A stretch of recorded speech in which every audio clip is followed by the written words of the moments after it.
Good morning class ધોરણ 11 વિષય રસાયણ વિજ્ઞાન ચેપ્ટર 4 રાસાયણિક બંધન અને આણ્વિક રચના. હવે પછીનો ટોપિક છે સંયોજકતા બંધન વાદ. લુઈસ અભિગમ અણુના આકાર સમજાવવામાં નિષ્ફળ. લુઈસ બંધારણ છે તે કોઈ પણ પરમાણુની આજુબાજુ તેની સંયોજકતા કક્ષામાં રહેલા જે ઇલેક્ટ્રોન છે તેને આપણે લુઈસના બંધારણને આધારે સમજાવી શકીએ છીએ. ત્યારબાદ તેની અંદર સંકળાયેલી જે બંધ વિયોજન એન્થાલ્પી બંધ લંબાઈમાં તફાવત વિશે કેટલાક અણુઓ વિશે જે લુઈસ બંધારણ છે તે દર્શાવી શકતો નથી. તો આ કિસ્સામાં સહસંયોજક બંધ અનુરૂપ પરમાણુ વચ્ચે ઇલેક્ટ્રોનની ભાગીદારીથી રચાયેલો તે બહુપરમાણુય હોય છે અને અણુના આકારને સમજાવી શકતો નથી. કોણ? લુઈસ બંધારણ. હવે બીએસસીપીઆર સિદ્ધાંત છે તે સાદા અણુઓની જે ભૂમિતિ સમજાવી શકે છે, પરંતુ તેની જે સૈદ્ધાંતિક માહિતી છે તે સમજાવવામાં નિષ્ફળ નીવડે છે. તો આ બે જે તેની મર્યાદા છે તેની મર્યાદાને 1927 માં હિટલર અને લંડને સંયોજકતા બંધન વાદ પસાર કરી અને તેની મર્યાદાને સમજાવવાનો પ્રયત્ન કરેલો છે. આ ઉપરાંત પાઉલિન અને અન્ય બીજા જે વૈજ્ઞાનિકો હતા તેઓનો પણ ફાળો છે કે સંયોજકતા બંધન વાદ દ્વારા જે કોઈ પણ સંયોજનની ભૌમિતિક આકારની સાથે ઇલેક્ટ્રોનની ગોઠવણી, કક્ષકોનું સંમિશ્રણ વિશે અને તેની જે સૈદ્ધાંતિક માહિતી છે તેના વિશે સમજાવવા માટે આટલા વૈજ્ઞાનિકોનો ફાળો હતો.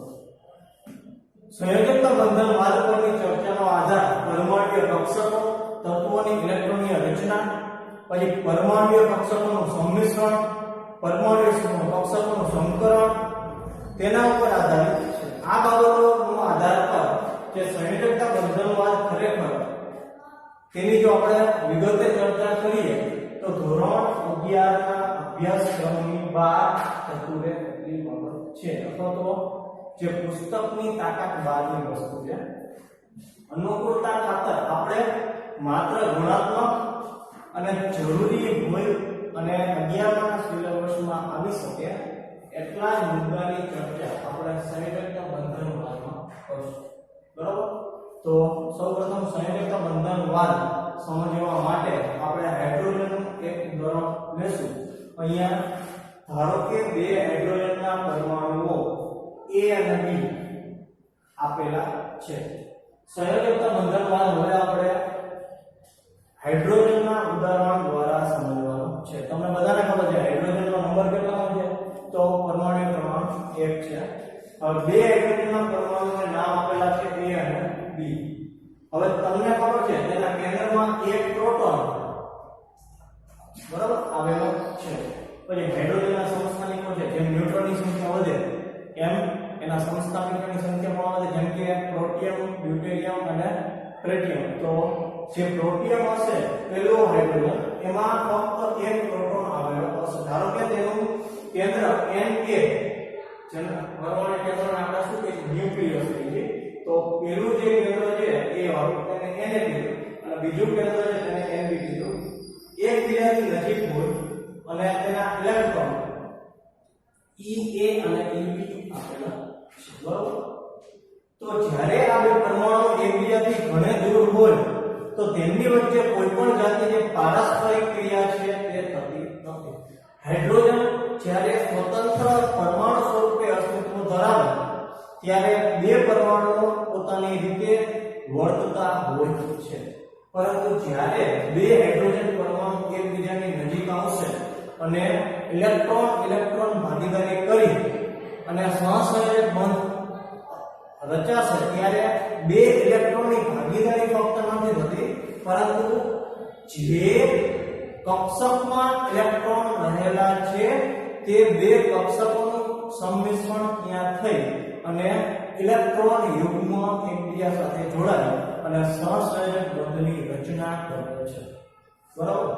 તો બંને પરમાણુ જ્યારે એકબીજાની નજીક આવે ત્યારે તેમની વચ્ચે નવા આકર્ષણ બળ અને અપાકર્ષણ બળ છે તે ઉદ્ભવે છે, તો કયા પ્રકારના આકર્ષણ અને કયા પ્રકારના અપાકર્ષણ બળ છે તે હવે આપણે જોઈએ.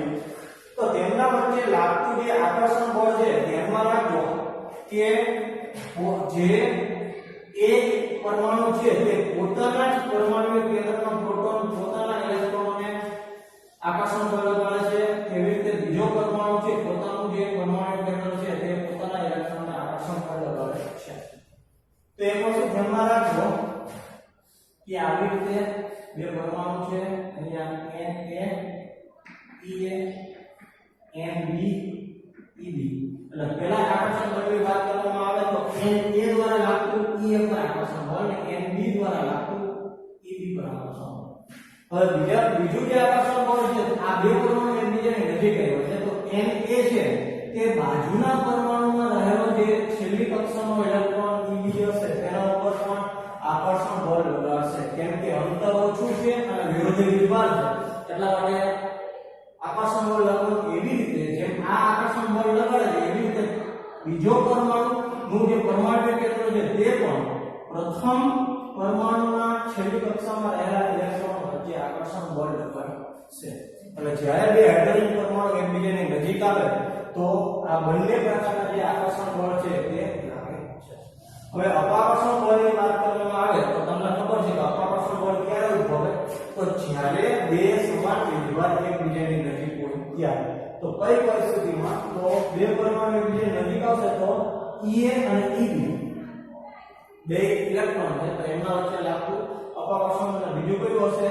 પરમાણુ કેન્દ્ર અને પરમાણુ કેન્દ્ર. તો બંનેની અંદર પ્રોટોન છે તો બંનેનો પ્રોટોન ધન વિભાજિત છે તો એમના વચ્ચે લાગતું અપાકર્ષણ બળ, બરાબર.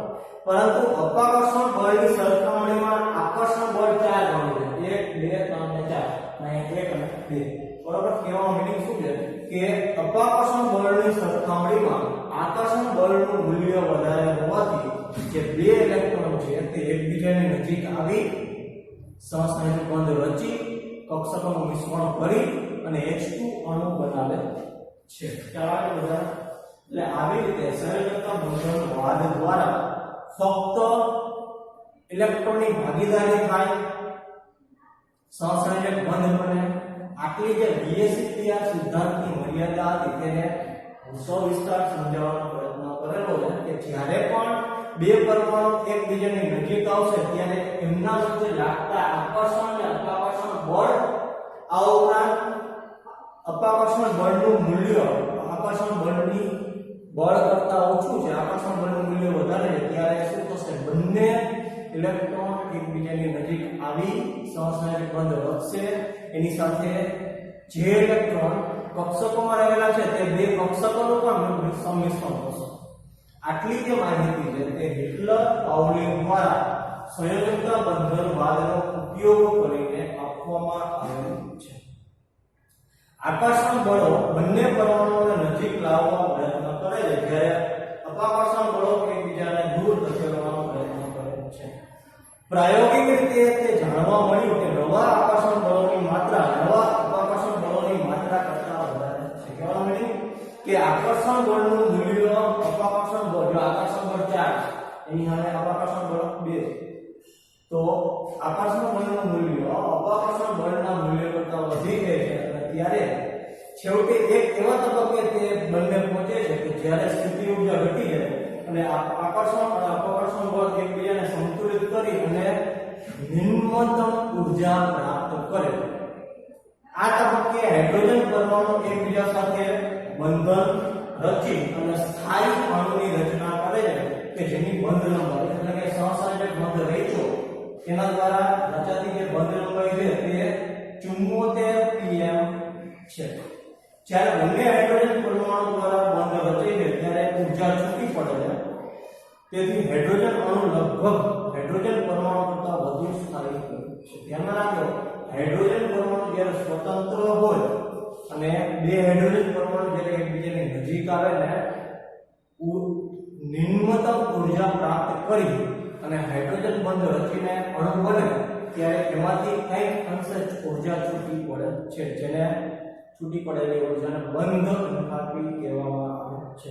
હવે તેનો વિરોધી વિચારીએ તો બંધ એન્થાલ્પી એટલે હાઇડ્રોજન અણુને તોડવા માટે આપવી પડતી ઊર્જા અથવા તો જ્યારે બે પરમાણુ એકબીજાની નજીક આવે ત્યારે બંને પરમાણુ એક એવા નિમ્નતમ ઊર્જાના સ્તરે પહોંચી જશે કે જ્યારે બંને પરમાણુ એકબીજા સાથે જોડાશે ત્યારે કંઈક ઊર્જા વાતાવરણમાં છૂટી પડે છે તેને બંધ એન્થાલ્પી કહેવાય અથવા તો હાઇડ્રોજન અણુને બંધ તોડવા માટે 435.8 કિલોજૂલ પ્રતિ મોલ જેટલી ઊર્જા છે તે દેવી પડે છે બરાબર તો આ થઈ ગયો સંયોજકતા બંધનવાદ કે જે પાઉલિન હિટલર દ્વારા સમજાવેલા આવેલો હતો હવે એના પછી કક્ષકીય સંમિશ્રણ ખ્યાલ આવે છે તો એ વસ્તુ ધ્યાનમાં રાખજો કે હાઇડ્રોજન પરમાણુ જ્યારે એકબીજાની નજીક આવે તો હાઇડ્રોજન પરમાણુ છે એની પાસે એક ઇલેક્ટ્રોન છે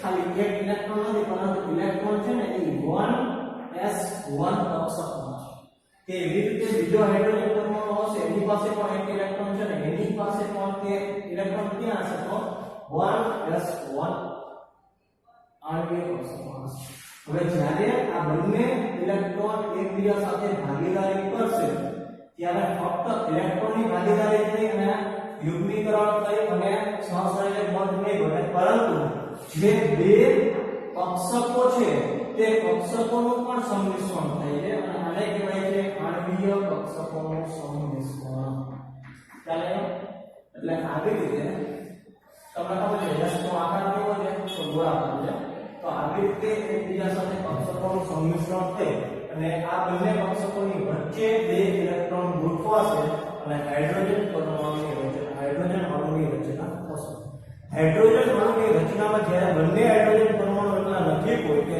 નિમ્નતમ ઊર્જા પ્રાપ્ત કરે ત્યારે કંઈક અંશે તેનું આંતરછેદન થાય છે અને આંતરછેદન છે તે પરમાણુય કક્ષકોનું સંમિશ્રણ છે કે જે ઇલેક્ટ્રોન યુગ્મ નક્કી કરે છે સામાન્ય રીતે જેમ વધારે સંમિશ્રણ થાય તેમ બંને પરમાણુ વચ્ચેનું જે બંધ છે એનું સામર્થ્ય પણ વધે અને જ્યારે બે પરમાણુ વચ્ચે સહસંયોજક બંધની રચના વિરુદ્ધ પ્રમાણ ધરાવતા સંયોજકતા ઇલેક્ટ્રોન યુગ્મને કારણે એક વસ્તુ ધ્યાનમાં રાખજો જ્યારે બંને કક્ષકોનું મિશ્રણ થશે ત્યારે અંદર ગોઠવાયેલા ઇલેક્ટ્રોન છે એ વિરોધી સ્પિન બનાવશે આવી રીતે ના ગોઠવે કેમ કે આવી રીતે ગોઠવે છે દ્વિધ્રુવીય તાપમાત્રાનું મૂલ્ય વધી જાય બરાબર સૌપ્રથમ તો કોઈ પણ કક્ષકની અંદર આવી રીતે ઇલેક્ટ્રોનની ગોઠવણી શક્ય નથી ચેપ્ટર 2 આઉબોનો સિદ્ધાંત અને પાઉલીનો સિદ્ધાંત બરાબર તમને બધાને ખબર છે કે કક્ષકોની અંદર ઇલેક્ટ્રોનની ગોઠવણી વિરુદ્ધ સ્પિન ધરાવતી છે તો જ્યારે પણ બે પરમાણુ એકબીજાની નજીક